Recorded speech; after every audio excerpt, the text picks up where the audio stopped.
किया, पर किसी महीने सब्सिडी आती है तो कभी नहीं आती। सामाजिक सुरक्षा पेंशन नहीं दी जा रही। बच्चियां जो हैं वो साइकिल और स्कूटियों का इंतजार कर रही है, जो पूर्ववर्ती आदरणीय अशोक गहलोत जी की सरकार थी। और हम लोग स्वयं स्कूलों में जाकर होनहार बालिकाओं को जब स्कूटी और साइकिल दिया करते थे, बच्चियां दूर दूर गांव ढाणी से आती थी, वो साइकिल लाकर 10वीं के बाद जब बच्चियां ड्रॉप आउट हो जाती थी, परंतु उन साइकिल और स्कूटियों की वजह से बच्चियों ने अपनी शिक्षा सुचारू रखी। पर आज 1 वर्ष से बच्चियां इन सब का इंतजार कर रही है। हमारी सरकार के दौरान शुरू किए गए कॉलेजों, स्कूलों, सड़कों और अस्पतालों तक के काम दिसंबर 2023 में एक आदेश जारी कर रोक दिए गए। ये काम अभी तक शुरू नहीं हुए। पिछले 1 साल में चाहे घरेलू बिजली हो, कृषि बिजली हो, दोनों की स्थिति बदतर हो चुकी है। किसान खेत में इंतजार करता रहता है पर बिजली नहीं आती है। अगर किसी किसान का ट्रांसफार्मर जल जाए तो महीनों तक ट्रांसफार्मर नहीं मिल रहा है, जबकि सरकार ने इस साल 1,45,000 कृषि बिजली कनेक्शन जारी करने का लक्ष्य रखा था। सिर्फ लक्ष्य रखा था, पर एक ट्रांसफार्मर भी बदला नहीं जा रहा। मुख्यमंत्री जी बिना अदालत की इजाजत से विदेश यात्रा पर निकल जाते हैं। जब प्रसंज्ञान लिया जाता है तो वो यात्रा को बीच में छोड़कर वापस आते हैं। मुख्यमंत्री जी अपने भाषणों में लगातार गलत बयानबाजी कर रहे हैं। मुख्यमंत्री जी ने बजट रिप्लाई के भाषण में कह दिया कि यदि कांग्रेस के किसी नेता ने यमुना जल समझौते के लिए पत्र भी लिखा हो तो दिखा दीजिए। जब वहां पर हमारे नेताओं ने आदरणीय पूर्व मुख्यमंत्री श्री अशोक गहलोत जी के पत्र और समझौते का प्रस्ताव दिखा दिया तो आज तक मुख्यमंत्री जी ने उस बात का जवाब नहीं दिया। सरकार के बिजली मंत्री कह रहे हैं कि विकास से कोई चुनाव नहीं जीता जाता। बिजली मंत्री जी कह रहे हैं कि विकास से कोई चुनाव नहीं जीता जाता, इसीलिए ऐसा लगता है कि सरकार विकास कार्यों में कोई रुचि नहीं ले रही है। गृह राज्य मंत्री की शराब के ठेकेदारों के साथ बातचीत का ऑडियो वायरल हुआ, आप सब मीडिया के साथियों को ध्यान होगा, जिससे वो शराब माफियाओं का पक्ष लेते नजर आ रहे थे। और शिक्षा मंत्री जी का तो आपको पता ही है कि किस तरह से उन्होंने महिला शिक्षिकाओं के लिए गलत बयानबाजी, साड़ी की बात कही थी। कभी मोबाइल उपयोग नहीं करने की बात करते हैं और कभी पेड़ पौधे लगाकर फोटो खींच के भेजने की बात कर देते हैं।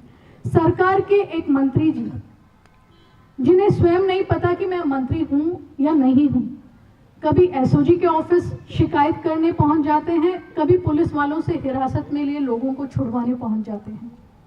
सरकार की स्थिति यह है कि मंत्री एक एसएचओ पर प्रेस वार्ता का आरोप लगाता है, पर अभी तक कोई कार्यवाही नहीं हुई है। यानी या तो मंत्री के आरोप गलत है या सरकार में कार्यवाही करने का कोई साहस नहीं है। ऐसे ही सरकार की एक विधायक, पूर्व मंत्री एक अधिकारी पर आरोप लगाती है। इस मामले में भी ना अधिकारी पर कोई कार्यवाही हुई, ना ही विधायक ने अपने आरोपों को गलत बताया। जालोर में, हम जालोर की बात करते हैं, जालोर में जवाई बांध के मुद्दे पर यहीं के मुख्य सचेतक जोगेश्वर गर्ग कहते हैं कि अधिकारी उन्हें मुद्दा घुमा रहे हैं, मुख्यमंत्री को मिसफीड कर रहे हैं, काम नहीं होने दे रहे। इसका मतलब तो ये हुआ कि 5 बार के वरिष्ठ विधायक और मुख्य सचेतक की बात भी सरकार में कोई सुनवाई नहीं हो रही है। राइजिंग राजस्थान के नाम से इवेंट करवाया जा रहा है, जिसमें 35 लाख करोड़ रुपए के एमओयू होना बताया गया है। ये आंकड़ा वैसे ही है जैसे आपको याद होगा कोविड लॉकडाउन में मोदी जी ने 20 लाख करोड़ का एक पैकेज जारी किया था। उस पैकेज का 1 रुपया भी कहीं तक नहीं पहुंचा। ऐसे ही ये 35 लाख करोड़ के एमओयू केवल कागजों में रहने वाले हैं। किसी ने तो कॉलेज में गेट लगाने का, किसी ने पौधारोपण करने तक का एमओयू कर दिया है। एक तरफ आप बजट में हाईटेक सिटी बनाने की बात करते हैं, अलवर के पास आईटी सिटी बनने की बात करते हैं, परंतु जयपुर में फिनटेक पार्क बनाने का फैसला कैंसिल कर देते हैं। इस सरकार का आर्थिक प्रबंधन एकदम गड़बड़ा गया है और यह सरकार जनता को कर्ज में डुबाने का काम कर रही है। ये इनके आर्थिक कुप्रबंधन का ही नतीजा है। ना तो सामाजिक सुरक्षा पेंशन दी जा रही है, ना बेरोजगारी भत्ता दे पा रहे हैं, ना रोजगार दे पा रहे हैं। हर स्तर पर यह सरकार फेल साबित हो रही है। शुरुआत में वाहवाही लूटने के लिए पेपर लीक का मुद्दा उठाया, कुछ लोगों को गिरफ्तार भी किया गया। अब सभी लोग जेल से छूटते जा रहे हैं। जिन लोगों पर पेपर खरीदकर नौकरी लगने का आरोप लगा, वो जेल से छूटकर नौकरी ज्वाइन कर रहे हैं। सरकार ने सब इंस्पेक्टर भर्ती पर कमेटी बना दी, पर उस कमेटी की रिपोर्ट कार्ड पर आज दिन तक कोई निर्णय नहीं ले पाई है। इसी तरह नए जिलों पर सरकार के 6 महीने के कामों पर कमेटी बना, इन कमेटियों को भी रिपोर्ट आज दिन तक सार्वजनिक नहीं हो पाई है। कोई भी मुद्दा होता है, उसका हल निकालने के लिए ये सरकार केवल कमेटी बना देती है। किसी भी समस्या का हल करने के लिए कोई कमिटमेंट नहीं किया जा रहा। ये लोग धन की बात करते हैं। पिछले 1 साल में गायों की जो दुर्दशा है और गायों की वजह से जो सड़क हादसे होते थे, उनकी संख्या भी लगातार बढ़ती जा रही है। पाली में ही आप देख लीजिए, दिसंबर के महीने में गौवंश के कारण हुए सड़क हादसों में 5 दिन में लगभग 10 मौतें हो गई हैं। सरकार ने इसका उपाय निकाला कि गाय को अब आवारा नहीं कहा जाएगा, गाय को अब आवारा ना कहकर निराश्रित कहा जाएगा। क्या इससे गौवंश और जनहानि को खत्म किया जा सकता है? हमारी सरकार गौशालाओं को 9 महीने का अनुदान शुरू किया गया। गौ तस्करों पर प्रभावी कार्यवाही हुई। इस सरकार में गौ तस्करों को इसलिए जमानत मिल जाती है क्योंकि सुप्रीम कोर्ट में सरकार का कोई वकील जमानत का विरोध करने के लिए नहीं पहुंचता है। वैसे ये सरकार हिंदुओं की बात करती है, हिंदुओं के नाम पर वोट लेती है, परंतु कांवड़ियों पर लाठीचार्ज इसी सरकार में हुए, ये नहीं भूलना चाहिए। भिलवाड़ा में बजरंग दल के कार्यकर्ताओं को पुलिस ने इसी सरकार में पीटा। बच्चों को स्कूल में देने वाली बाल गोपाल योजना, जो पूर्ववर्ती आदरणीय अशोक गहलोत जी की सरकार में बनी गई थी, उसमें से कृष्ण भगवान का नाम इसी सरकार के द्वारा हटाया गया। 1 साल पहले तक राजस्थान को हेल्थ मॉडल पूरे देश के लिए आदर्श था, परंतु बीते 1 साल में राजस्थान के सरकारी अस्पतालों की स्थिति लगातार खराब होती जा रही है। राइजिंग राजस्थान के समय वहीं पास से स्थित स्टेट कैंसर इंस्टीट्यूट में एक बच्चे के पैर को चूहे ने कुतर दिया। एसएमएस अस्पताल में कई बार घंटों तक बिजली गुल रहती है, जिसके कारण मरीजों को असुविधाएं हुई, सर्जरी तक टलती रही। राइजिंग राजस्थान के लिए रील बनाने के लिए लाइन में लगे मरीजों को हटाकर शूटिंग की जाती है। आरजीएस में गंभीर मरीजों को इलाज के लिए घंटों इंतजार करना पड़ रहा है, जिसके कारण उन्हें असुविधा हो रही है। मोदी जी ने गारंटी दी थी कि पेट्रोल और डीजल के दाम उत्तर प्रदेश और गुजरात के बराबर होंगे, परंतु अभी भी दामों में 10 रुपए तक का अंतर है। सरकार ने कहा कि पूरे राजस्थान भर में डीजल पेट्रोल के दाम समान होंगे।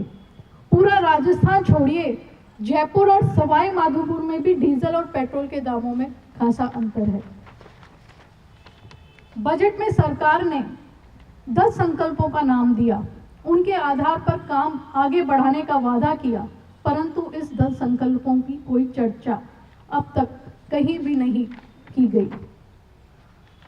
जहां तक राजस्थान में अपराधों के आंकड़ों की हम बात करें, पूर्ववर्ती आदरणीय अशोक गहलोत जी की सरकार में जहां पर एफआईआर दर्ज होना अनिवार्य किया गया, नियम किया गया था, उसमें भारतीय जनता पार्टी में सबसे पहला काम अपराध के पंजीकरण को कम करने का किया। आज राजस्थान में एफआईआर दर्ज करवाना मुश्किल हो गया है। लगातार देखा जा रहा है कि पुलिस में एफआईआर के लिए फरियादों को धरने, प्रदर्शन, सिफारिश करनी पड़ रही है। इसके बावजूद भी राजस्थान में अपराध को छिपाया नहीं जा सकता। जनवरी 2024 से नवंबर 2024 तक की भी हम बात करें तो लगभग 2,90,000 के आसपास अपराध दर्ज किया गया है। नवंबर तक हत्या, बलात्कार, डकैती, लूट, अपहरण के लगभग 10,000 से भी ऊपर के मुकदमे दर्ज हो चुके हैं। ये बेहद गंभीर बात है कि हत्या जैसे संगीन अपराध के करीब 41% मुकदमों में अनुसंधान पेंडिंग है। दुष्कर्म के मामलों में ही 22% मुकदमों में अनुसंधान पेंडिंग है। मुख्यमंत्री जी के स्वयं के गृह जिले भरतपुर में पिछले वर्ष की तुलना में हत्या के मामलों में करीब 10% और बलात्कार के मामलों में पिछले वर्ष की तुलना में करीब 23% की बढ़ोतरी हुई है। मुख्यमंत्री के जिले में एक टोल पर गुंडों ने कांस्टेबल को पीटा, जो गृह राज्य मंत्री के गांव के पास था। उस केस में ही कोई गिरफ्तारी नहीं की गई। जब पुलिस को ही न्याय नहीं मिल रहा तो आम आदमी क्या उम्मीद करे। हवा महल में भाजपा के विधायक जी जो कभी रेडी पटरी वालों को जाकर परेशान करते हैं, कभी किसी को बांग्लादेशी कहते हैं, कभी होम्योपैथी क्लिनिक्स को चेक करते हैं, कभी आधार कार्ड चेक करते हैं। पता नहीं किसने उन्हें ये लाइसेंस दिया है कि वो सबकी चेकिंग करते घूम रहे हैं।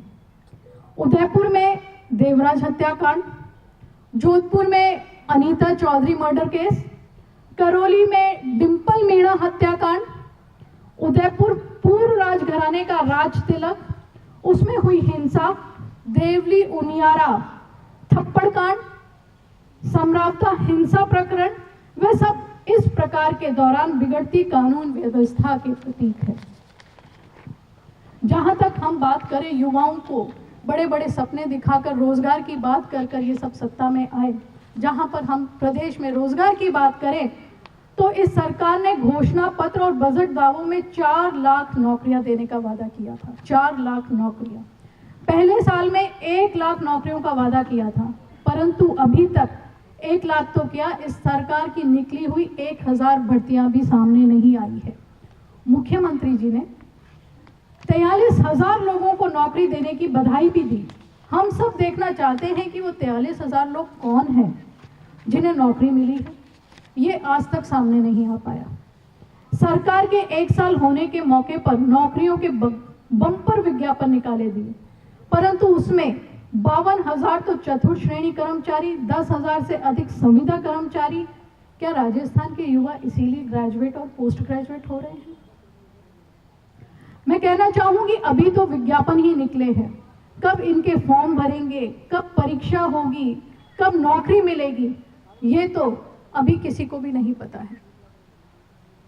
ठेका कर्मियों के लिए पूर्ववर्ती गहलोत सरकार ने RSLDC बनाने का निर्णय किया, परंतु इस सरकार ने इन गरीब ठेका कर्मियों के भले के लिए RSLDC के काम को आगे नहीं बढ़ाया।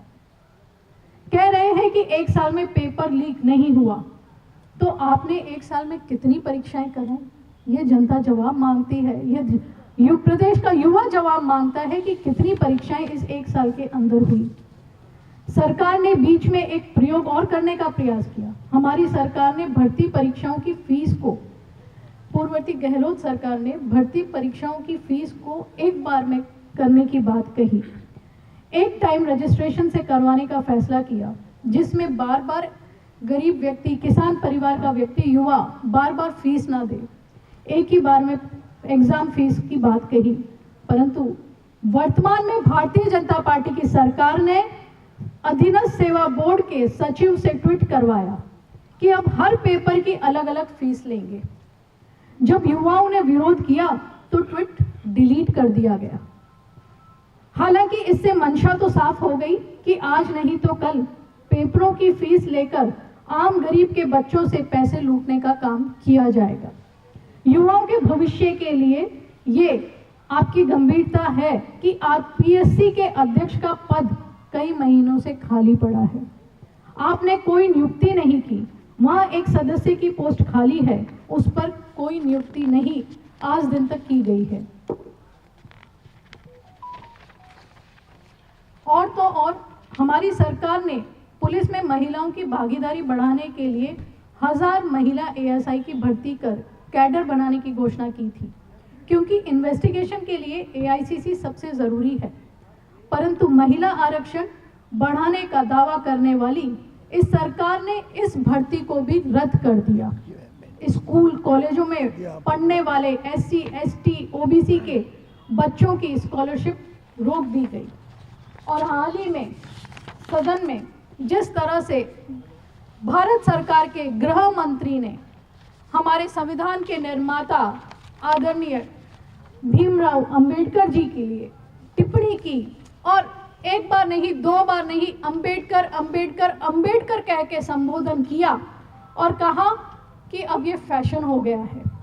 इतना नाम अगर भगवान का ले लो तो 7 जन्मों तक स्वर्ग में जाने को मिलेगा। ये हम नहीं कह रहे, सम्मानित मंच नहीं कह रहा, ये आप सोशल मीडिया पे या सदन में गृह मंत्री जी के बयान हैं।